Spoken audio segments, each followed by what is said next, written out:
자, 성장. 이 단어만 들으면 가슴이 뛰죠. 그런데요, 이 성장이라는 말이 투자자들이 가장 쉽게 빠지는 함정이기도 합니다. 오늘은 왜 폭발적인 성장이 오히려 기업 가치를 파괴할 수도 있는지, 그리고 그 성장을 넘어서 진짜 보물을 찾아내는 핵심 열쇠는 과연 무엇인지 한번 알아보겠습니다. 안녕하세요. 밸류에이션의 길잡이 블랙스톤 H입니다. 오늘 저와 함께 딱 5분만 집중하시면 여러분도 기업의 진짜 가치를 꿰뚫어보는 눈을 갖게 되실 겁니다. 여러분, 고성장주라는 말만 들어도 막 설레지 않으세요? 매출이 폭발적으로 늘고 시장을 막 집어삼키는 그런 회사들 말이죠. 하지만 그 화려함 뒤에는 아주 위험한 함정이 숨어 있을 수 있습니다. 과연 빠른 성장이 항상 정답이라고 할 수 있을까요? 좋습니다. 그럼 먼저 시장이 왜 이렇게 성장에 열광하는지 그 이유부터 한번 들여다보죠. 뭐니 해도 성장은 가치 평가의 가장 직관적이고 중요한 출발점이니까요. 와, 선생님, 이 차트만 보면 답이 너무 뻔한 거 아닌가요? 바이오테크나 소프트웨어처럼 성장률이 높은 산업은 자본 대비 시장 가치도 엄청 높고요. 반대로 전력 같은 저성장 산업은 가치도 낮게 평가받잖아요. 그냥 성장률 높은 곳에 투자해라. 이게 끝인가요? 네, 맞습니다. 지난님 말씀처럼 표면적으로 보면 아주 명확한 상관관계가 보이죠. 그리고 대부분의 분석이 바로 여기서 시작합니다. 네, 맞아요. 이 데이터가 보여주듯이 시장은 한마디로 미래에 대한 꿈에 가격을 매기는 겁니다. 투자자들은 야, 이 회사가 나중에 돈을 엄청나게 벌겠구나 하는 기대감 하나로 기꺼이 현재의 돈을 지불하는 거죠. 그래서 성장 잠재력이 곧 높은 가치로 직결되는 것처럼 보이는 겁니다. 하지만 이야기가 여기서 끝나면 너무 재미없겠죠. 만약 성장이 전부라면 가치 평가는 정말 쉬운 게임일 거예요. 이제부터 진짜 가치를 찾아내는 데 필요한 아주 결정적인 마지막 퍼즐 한 조각을 맞춰보겠습니다. 자, 바로 이 질문.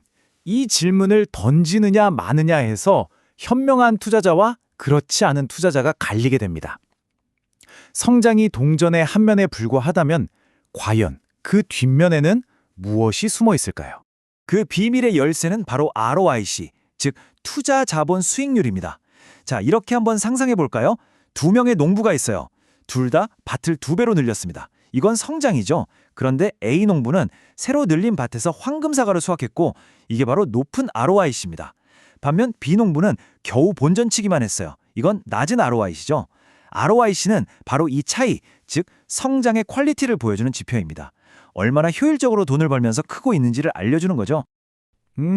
이건 좀 복잡해 보이는데요? 성장률이랑 ROIC가 서로 얽혀 있으니까 한눈에 딱 들어오지가 않네요. 네, 바로 그겁니다. 많은 분들이 여기서 길을 잃지요. 하지만 걱정하지 마세요. 이 복잡한 관계 속에 숨겨진 아주 간단하고 강력한 공식을 제가 바로 다음 장에서 딱 보여드릴게요. 놀라운 점은 바로 이겁니다. 똑같이 연 10% 이상 빠르게 성장하는 두 회사가 있다고 가정해 봅시다.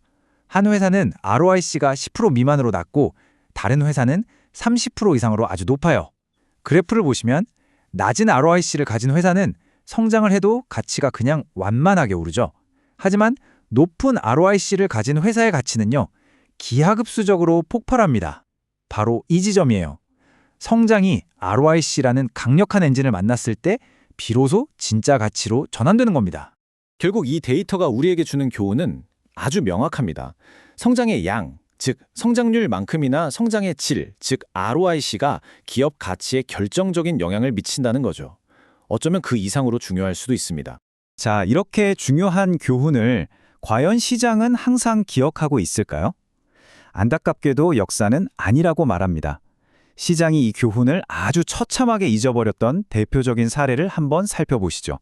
듣고 보니 ROIC가 정말 핵심이네요. 근데요, 시장에 있는 그 수많은 사람들이 항상 이렇게 이성적으로만 움직일까요?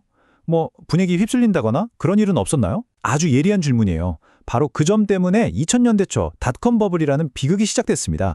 자, 이 그래프 좀 보세요. 2000년을 기점으로 하늘 높은 줄 모르고 솟았다가 그대로 곤두박질 치죠. 이게 바로 닷컴 버블입니다. 당시 시장은 인터넷이라는 새로운 패러다임에 완전히 매료돼서 오직 성장이라는 단 하나의 지표만 쫓아다녔습니다. 수익성, ROIC? 이런 건 그냥 다 무시됐던 거죠. 85억 달러. 이게 무슨 숫자인지 아세요? 1995년에 네스케이프라는 회사가 상장했을 때의 시가총액입니다. 근데 더 놀라운 건 당시 이 회사는 단 1달러의 이익도 내지 못하고 있었다는 사실입니다. 오직 미래의 성장 가능성 하나만으로 시장이 이 어마어마한 가치를 매겼던 겁니다. 정말 충격적이네요. 결국 수익이라는 내실이 뒷받침되지 않는 성장에 대한 맹목적인 믿음이 얼마나 위험한지를 극명하게 보여주는 사례군요.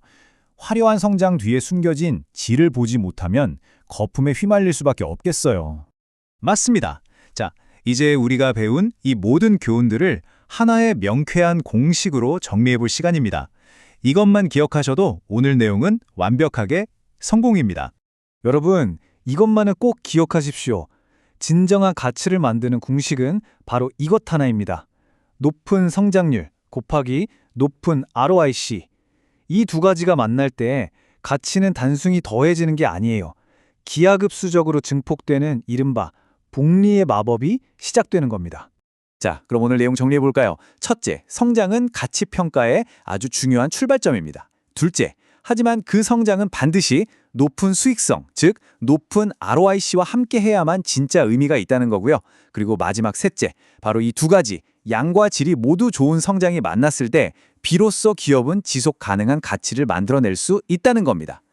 오늘 우리는 성장을 넘어 진정한 가치를 보는 눈을 배웠습니다. 이제 여러분께 질문을 하나 던지면서 마무리할까 합니다. 오늘 배운 이 가치 평가의 틀을 가지고 지금 시장을 한번 둘러보십시오.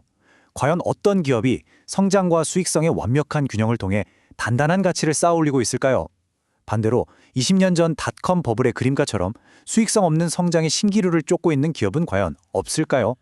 그 답을 찾아보는 과정이 여러분을 더 현명한 투자자로 만들어줄 겁니다.